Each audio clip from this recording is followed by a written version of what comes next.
भारतीय रक्षा अनुसंधान और विकास संगठन यानी डीआरडीओ ने भारत को सबसे बेहतरीन उपहार दिया है और वो भी एक नहीं बल्कि दो, जिसमें पहला है 800 किलोमीटर रेंज वाली air to surface BrahMos missile, तो दूसरा है 200 किलोमीटर रेंज की air to air missile Astra mark 2 यानी जमीन से लेकर आसमान तक भारत की मारक शक्ति दुश्मनों की नींद उड़ाने के लिए तैयार है। पहले बात करें ब्रह्मोस की, तो दुश्मन के लिए इसका नाम ही काफी है। ये वही मिसाइल है जिसने पाकिस्तान के साथ साथ चीन के सैन्य गलियारों में हलचल मचा रखी है। फिलहाल डीआरडीओ ने इसकी 800 किलोमीटर रेंज वाले वेरिएंट का परीक्षण किया है, जो कि इस मिसाइल का अब तक का सबसे एडवांस और तेज वर्जन है। मीडिया रिपोर्ट में इसे पहले शिप या एयरक्राफ्ट से लॉन्च होना बताया गया, लेकिन असल में ये कंपोनेंट टेस्टिंग थी, जिसमें ramjet engine, navigation system, radar क्षमता को परखा गया। इसका मतलब साफ है कि भारत ने ब्रह्मोस की नई पीढ़ी को पूरी तरह से तैयार कर लिया है। इस मिसाइल में बेहतर इंजन क्षमता और कंपोजिट मटेरियल का इस्तेमाल करके वजन को घटाया गया है, लेकिन इसकी बाहरी आकृति में कोई बदलाव नहीं किया गया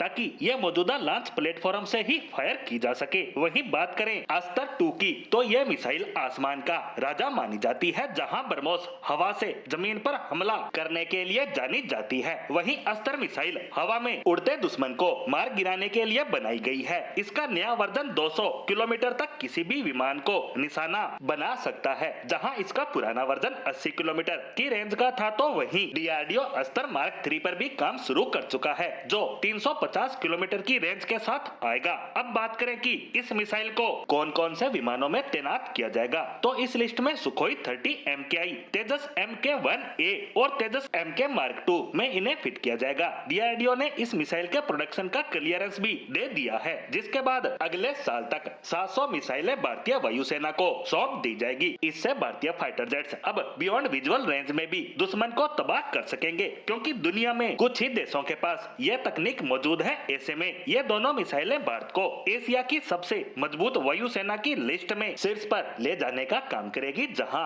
ऑपरेशन सिंदूर में 450 किलोमीटर रेंज वाली ब्रह्मोस को भी पाकिस्तान का डिफेंस सिस्टम रोक पाने में नाकाम रहा था। ऐसे में इस बढ़ी हुई रेंज के साथ भारत के निशाने पर अब पाकिस्तान के वे इलाके भी आ जाएंगे जो इसके पहले वर्जन की रेंज से बाहर थे। इन दोनों ही मिसाइलों के परीक्षण के बाद भारत का संदेश साफ है, भारत अब सिर्फ रक्षा करने वाला देश नहीं रहा, बल्कि किसी भी परिस्थितियों में दुश्मन को मात देने वाला देश बन चुका है। इसके साथ साथ भारत की इस मिसाइल के खरीदार देशों की लिस्ट भी अब लंबी होती नजर आने वाली है, क्योंकि जहां ऑपरेशन सिंदूर में इसकी काबिलियत को पूरा विश्व देख चुका है और अब इसकी दोगुनी हो चुकी रेंज इसके खरीदार देशों को इसे खरीदने से रोक नहीं पाएगी। ऐसे में भारत को इससे एक नहीं बल्कि दो फायदे होने वाले हैं। पहला तो दुश्मन पर हमला करने की रेंज दोगुनी हो जाएगी, साथ ही इस